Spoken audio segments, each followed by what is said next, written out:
Antonio Conte's selection of David Luiz in midfield won Chelsea the game against Tottenham. Antonio Conte was back in his suit, and with the tracksuit ditched, so too was Chelsea's tardy attitude from the opening weekend of the Premier League. The steely resolve of a champion side was back, on the grand Wembley stage. Rather than departing under the cloud of doubt, the besieged champions turned the tables and ensured the narrative remained focused on the fact Tottenham have now lost 8 of their last 10 at Wembley. Remember, last season they did not lose once at White Hart Lane. That storyline is a distraction, however, because this was an intense encounter where Spurs pounded Chelsea with possession for long periods of the showdown between No.1 and No.2 from last season. Outside of the opening 20-25 minutes, Mauricio Pochettino were the better side, unleashing more shots on Thibaut Courtois' goal than the side faced in any game last term. 18.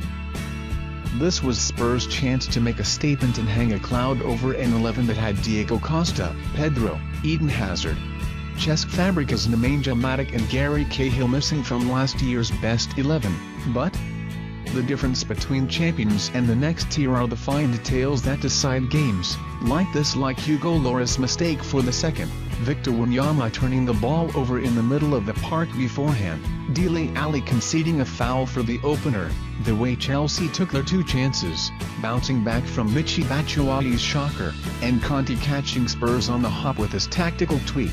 The Italian played the joker in his pack, parking David Luiz in midfield alongside N'Golo Kante and debutant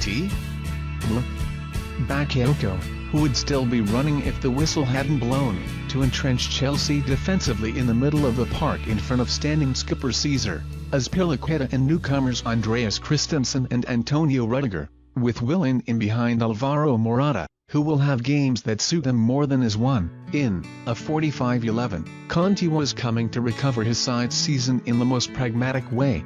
They had just 32.5% of the ball. Spurs made 309 more passes. It worked. Luiz made 5 tackles, 1 interception and 4 clearances, and was the player fouled for the opening goal's free kick and the midfielder who seized the ball in the lead-up for the winner. With Luiz almost acting like a 4th centre-back, but more advanced, there was no space for Spurs' array of creative stars to breathe. Moussa Dembele was brilliant, but he didn't have the support around him. They always play very well between the lines, so I was trying to close this gap and not leave space for them to create. I tried to do my best. The Brazilian explained of his role. The way Luiz and his colleagues executed this game plan was such an important demonstration. By the champions, we showed we are together. We've worked hard this week and 100% deserve this win, goal scorer Marcos Alonso explained, adding, I haven't hit many free kicks like that, even in training. The performance backed up that statement of togetherness. In his podcast, Sky Sports pundit Gary Neville explained the importance of the symbolism of the performance. I don't think it's unfair for us, the media, to be asking questions around Chelsea after losing the first game in such fashion. The Costa situation rumbling on and the Matic situation, we are aware of what happened last time after Chelsea won the title. Mancini, Ranieri and Mourinho have all been sacked pretty quickly after winning the title. You thought today before the game, this was more than 3 points for Chelsea, because you could see if they were beaten here today and beaten well, it could start to unravel a little bit. They stood up today. They stood up like champions. They pulled together a makeshift team.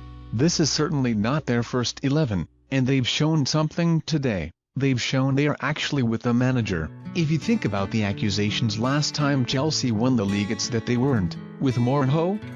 Today they played, even when they went to 11, brilliantly. They put in a good performance against a really good Tottenham team, but Chelsea aren't off the hook yet, just like Spurs need not be written off.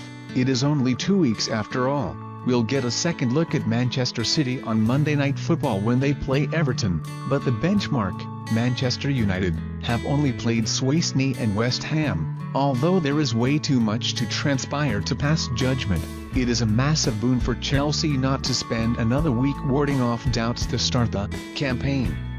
This showed Chelsea still have team spirit, smarts and ticker, but do they have the requisite depth? And will Pochettino be successful in luring the 3 further names he wants to before August 31?